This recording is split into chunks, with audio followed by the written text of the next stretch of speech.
बिस्मिल्लाहिर्रहमानिर्रहीम जी, अस्सलाम वालेकुम। दिस इज़ राना तजम्मुल और आप देख रहे हैं लर्निंग पॉइंट चैनल। ये हमारे पास डेटाबेस मैनेजमेंट सिस्टम का 42nd लेक्चर है और आज के लेक्चर में हम रिलेशनल डेटा इंटीग्रिटी को डिस्कस करेंगे। सबसे पहले हम रेफरेंशियल डेटा इंटीग्रिटी देखेंगे और उसके बाद हम इनकी तीन कैटेगरीज़ को देखेंगे, जिसमें हमारे पास एंटिटी इंटीग्रिटी है, डोमेन इंटीग्रिटी है और रेफरेंशियल इंटीग्रिटी है। सो हम मूव करते हैं। सबसे पहले देखते हैं कि हमारे पास रिलेशनल डेटा इंटीग्रिटी क्या होता है। अगर हम बात करें रिलेशनल डेटा इंटीग्रिटी की, तो रिलेशन का मतलब क्या होता है, सबसे पहले हमें ये जानना है। और आई होप आपको पता होगा, एक टेबल को हम रिलेशन कहते हैं जिसमें number of rose and number of columns होते हैं। अब डेटा इंटीग्रिटी किसको कहते हैं? डेटा इंटीग्रिटी एक्चुअली हमारे पास reliability and accuracy of data, ठीक है, कि जो भी रिलेशन में डेटा जाए वो रिलायबल और एक्यूरेट मैनर में जाए। मींस दैट डुप्लीकेशन और नल वैल्यू, ऐसी वैल्यू डेटाबेस में नहीं जानी चाहिए। उनको अवॉइड करने के लिए हम क्या करते हैं, कुछ इंटीग्रिटी कॉन्स्ट्रेंट्स को अप्लाई करते हैं। समझ आ रही है? चेक्स लगाते हैं, रूल्स लगाते हैं, फिर जो भी डेटा हम डेटाबेस में इंटर करना चाहते हैं वो फिल्टर होके आता है। ये तो जेनेरिक आइडिया मैं आपको दे रहा था। अब हम पॉइंट पे आते हैं कि रिलेशनल डेटा इंटीग्रिटी क्या होता है।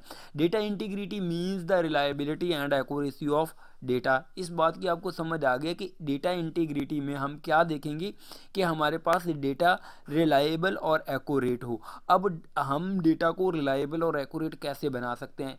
Integrity rules are design to keep the data consistent and correct. मतलब कि हमारे पास यहाँ पे इंटीग्रिटी रूल्स बनाए गए हैं जो कि डेटा की करेक्टनेस को इंश्योर करते हैं।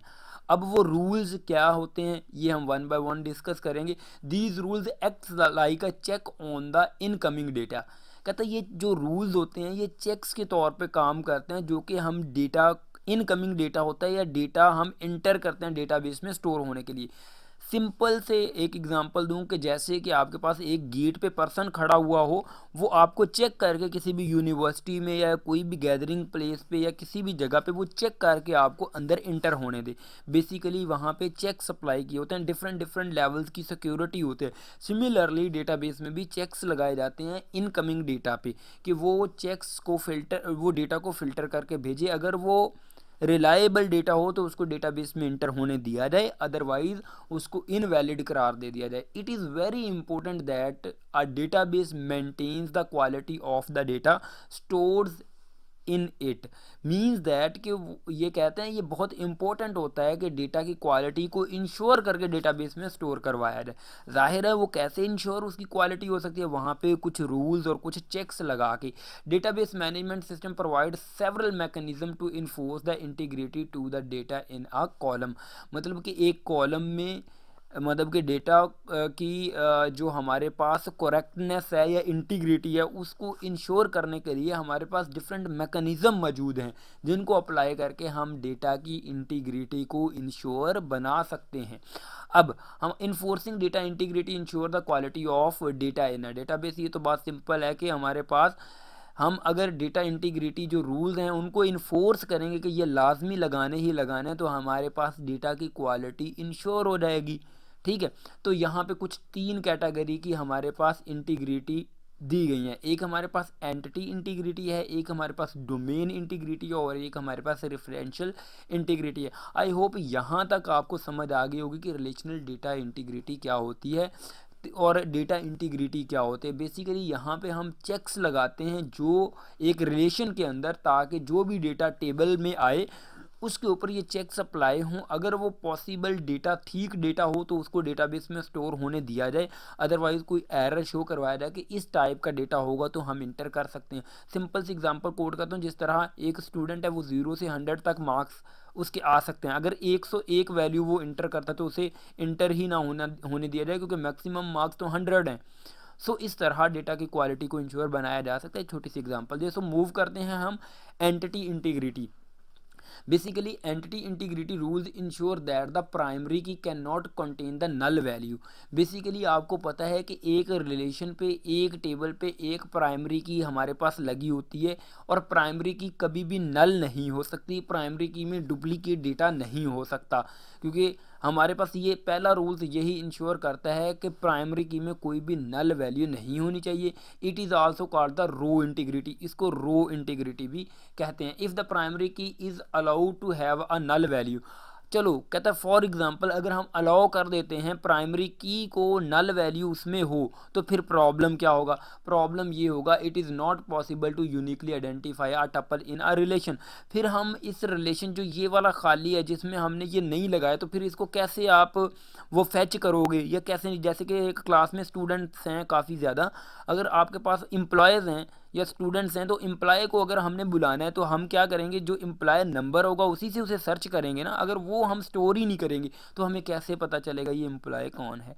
तो हमारे पास बेसिकली यूनिकली आइडेंटिफाई होने वाला प्राइमरी की ही होता है। सो इसको नल कभी भी नहीं छोड़ा जाता। जैसे कि आप पेपर में बैठे होते हैं और आपको सबसे पहले यही कहा जाता है ना कि अपना रोल नंबर लिखना है बेटा, ताकि आपको यूनिकली आइडेंटिफाई करके आपके नंबर्स लगाए जा सकें। सिमिलरली हमारे पास एंटिटी इंटीग्रिटी में हमारे पास प्राइमरी की नल नहीं हो सकती। ठीक है, कहता है एन एंटिटी के बारे में बताया हुआ है। एंटिटी एनीथिंग हो सकती है, कोई भी चीज़ हो सकती है, लाइक एन ऑब्जेक्ट, सब्जेक्ट और even represented in a database. जो चीज़ डेटाबेस में रिप्रेजेंट हो सकती है उसे एंटिटी कह सकते हैं। जैसा कि ये डायग्राम में दिखाया गया कि हम खाली वैल्यू नहीं छोड़ सकते।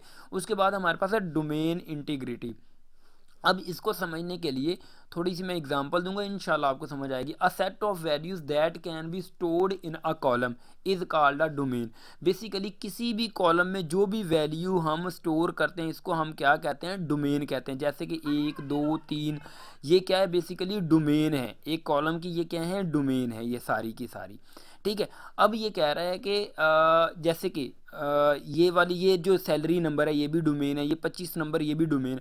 अब डोमेन ये वैल्यू है एक्चुअली जो इंटर की हुई है, लेकिन हमने इसकी एक डोमेन रखी हुई है। अब वो डोमेन क्या रखी होती है? मैक्सिमम वैल्यू इसमें क्या हो सकती है और मिनिमम वैल्यू क्या हो सकती है? कि जैसे कि मैं आपको कहूँ CGPA क्या हो सकता है एक स्टूडेंट का? 0 से 4 तक हो सकता है, 5 नहीं हो सकता, 4.1 नहीं हो सकता। ठीक है, मतलब कि आप डोमेन इस तरह कह सकते हैं एक रेंज होती है वैल्यू की। जैसे कि एक स्टूडेंट है, जैसे मैंने पहले एग्जांपल दी कि उसके 0 से 100 तक ही मार्क्स आ सकते हैं, मैक्सिमम मार्क्स ही एक सब्जेक्ट के 100 होते हैं, तो वो 101 मार्क्स कैसे स्कोर कर सकता है? बेसिकली वो डोमेन को वायलेट कर रहा है। तो यहाँ यही एग्जांपल दिए, for example the marks of a student in a subject can be from 0 to 100।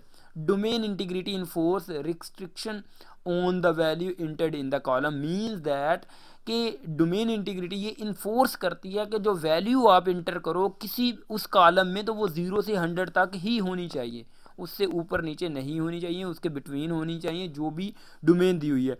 इस वजह से हमारे पास जो डेटा है वो क्या हो सकता है? हमारे पास उसकी क्वालिटी इंश्योर हो सकती है। जैसा कि ये देखें आया कि हमने कहा सैलरी जो है एक डिजिट की फॉर्म में ही हो सकती है।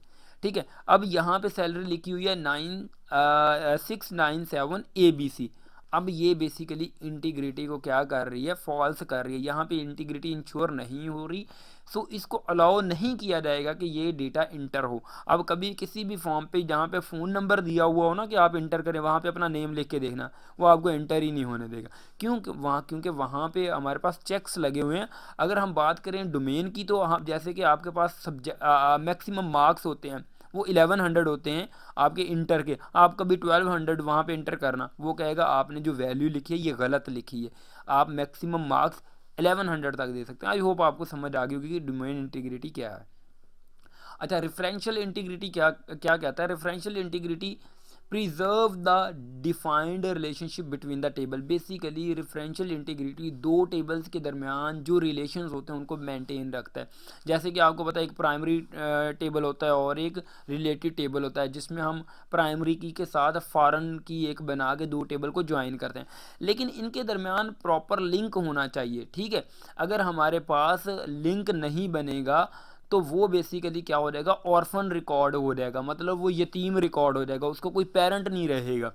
ठीक है, तो सिमिलरली इसको ऑर्फन रिकॉर्ड का ये दिया हुआ है क्योंकि इसका रिकॉर्ड यहाँ पे मेंटेन नहीं हुआ, वही लिंक ब्रेक हो रहा है। तो ऐसा नहीं होना चाहिए। रेफरेंशियल इंटीग्रिटी इस चीज़ को क्या करती है? इंश्योर करती है कि आपका रिकॉर्ड मेंटेन्ड होना चाहिए, कोई भी ऑर्फन रिकॉर्ड नहीं होना चाहिए आपके रिलेटेड टेबल में। फिर कह रहा है when reward record are added or deleted, ये रिकॉर्ड है। Record are added or deleted, इस चीज़ को इंश्योर करना चाहिए। It ensure that key value or constraints across the table, के एक टेबल से दूसरे टेबल, अक्रॉस द टेबल ये लगाए जाते हैं। सो लिंक्स को मेंटेन रखना पड़ता है। आई होप आपको ये तीनों इंटीग्रिटी कंस्ट्रेंट की समझ आ गई होगी।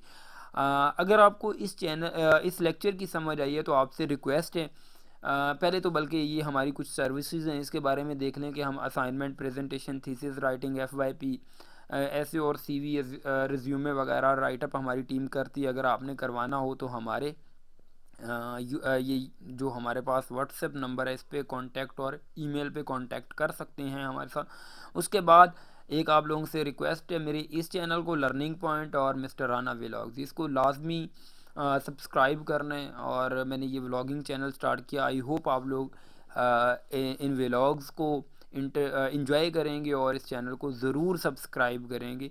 मुझे यहाँ पे थोड़े सब्सक्राइबर की ज़रूरत है, तो आई होप आप करेंगे। तो इसी तरह मैं आप लोगों के लिए लेक्चर्स लेके आता रहूँगा। So thank you so much for watching this video. अल्लाह हाफिज़, अपना बहुत ज़्यादा ख्याल रखिए।